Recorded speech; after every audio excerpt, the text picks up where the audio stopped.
La Iglesia es custodia de muchos secretos importantísimos sobre la Virgen María y su papel en la historia de la salvación.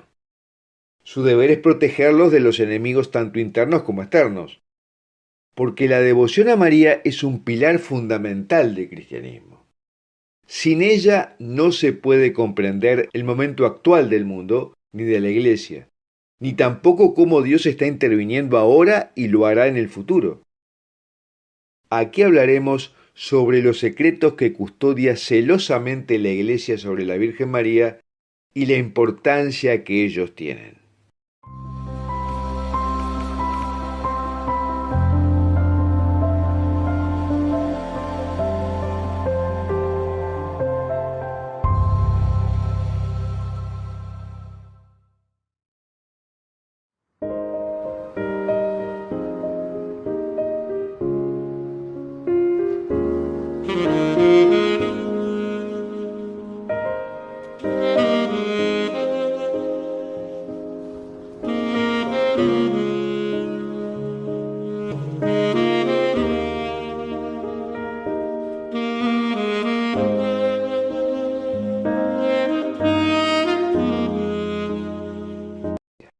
Y debe ser entendida en el contexto de la adoración a Cristo.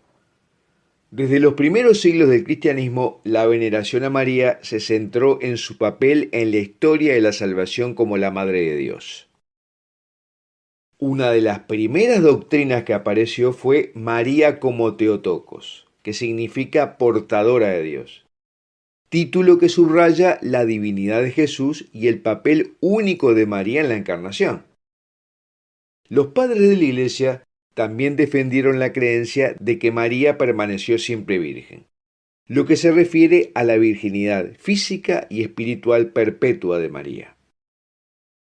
Algunos de los padres de la Iglesia establecieron que María era la nueva Eva, un título que pone de relieve su papel en la salvación en contraste con el papel de Eva en la caída. Cristo es visto como el nuevo Adán, y María es vista por los padres de la Iglesia como la nueva Eva. Y así como Eva desobedeció a Dios y trajo el pecado al mundo, María obedeció a Dios y trajo al Salvador al mundo. Los padres de la Iglesia hablaron de María como la sin pecado y enseñaron que intercede por los cristianos con su gracia, siendo la mediadora del mundo. El título Reina del Cielo también aparece en los primeros escritos y arte cristianos, aunque su uso se hizo más común en los siglos medievales.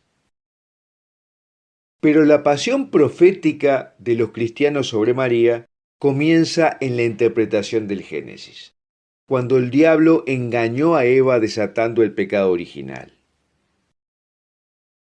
Y Dios profetizó en Génesis 3:15 que la derrota final de Satanás vendría de las manos de una mujer, refiriéndose a María, y le dice a la serpiente: haré que tú y la mujer sean enemigas, lo mismo que tu descendencia y su descendencia. Su descendencia te aplastará la cabeza y tú le morderás el talón. Esta profecía significa que Jesús, a través de María, aplastará la cabeza de Satanás, haciendo de ello una figura central en la derrota del mal. Y desde el inicio, el demonio invirtió considerable esfuerzo para reducir la devoción a María y promover sentimientos de odio hacia ella. Pero todo lo que el diablo experimentó de la Santísima Virgen María le recuerda su rebelión y caída, según el padre Fortea. Lucifer quiso ser rey y no servir a nadie, y terminó siendo nada. María quería ser pequeña y servir, y al final es reina. El diablo fue creado como el lucero angelical de la mañana, pero María resultó ser la estrella de la mañana de la redención, que anuncia la nueva era del Mesías en su firmamento. El diablo cayó del firmamento angélico, y María fue la estrella que apareció en el firmamento de los santos.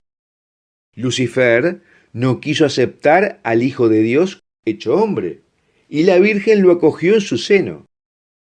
Y mientras el demonio era un ser espiritual que eventualmente se volvió peor que una bestia, todavía siendo espiritual, María, que era un ser material, se volvió mejor que un ángel, aunque ella era material.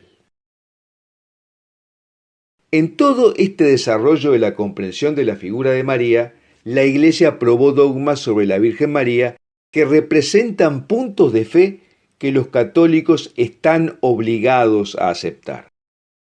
La maternidad divina es el primer y más fundamental de los dogmas marianos. Declara que Jesús, que es Dios, nació de María, por lo que ella es verdaderamente la Madre de Dios.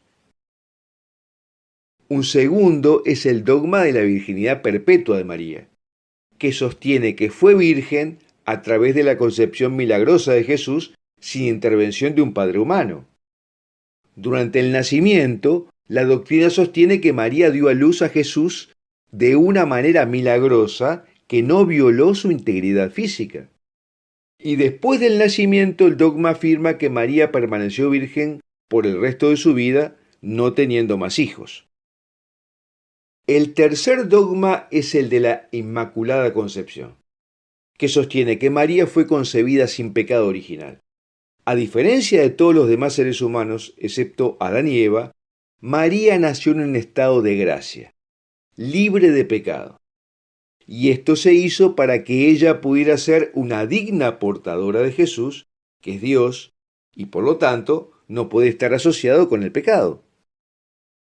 Y el cuarto dogma promulgado es el de la Asunción de María, y sostiene que al final de su vida terrenal, María fue asunta en cuerpo y alma al cielo. Sin embargo, la Iglesia no tiene una posición dogmática sobre si María murió antes de su asunción o no. Los ortodoxos hablan de dormición.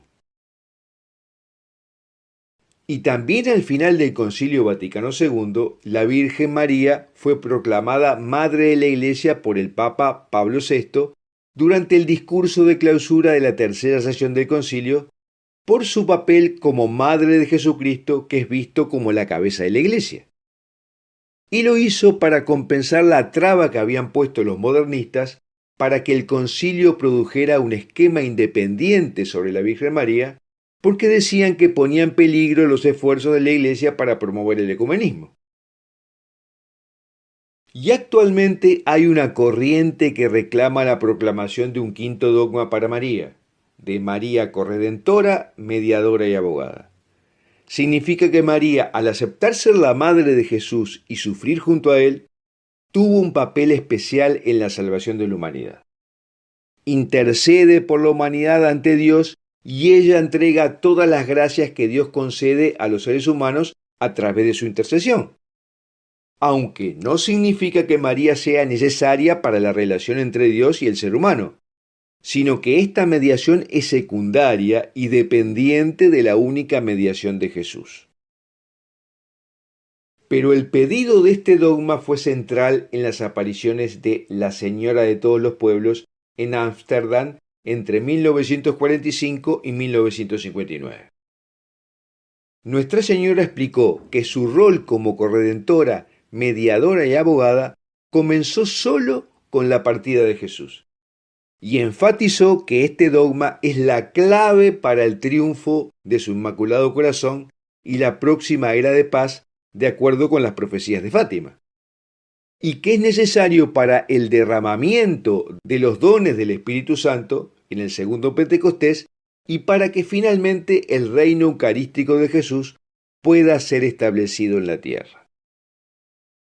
Y finalmente se han desarrollado a lo largo de la historia las advocaciones marianas, que son los diferentes nombres, títulos o formas de referirse a la Virgen María. A menudo están vinculadas a una representación específica de María, un lugar geográfico, un aspecto particular de su personalidad, su papel en las Escrituras y en la tradición católica, o una aparición. Y en los últimos siglos se han multiplicado las apariciones marianas con mensajes y profecías al estilo de los profetas del Antiguo Testamento, de las cuales también la Iglesia es custodia. Bueno. Hasta aquí lo que queríamos relatar sobre los secretos que la Iglesia guarda sobre la Virgen María y que están ocultos a la vista de la gente sin fe.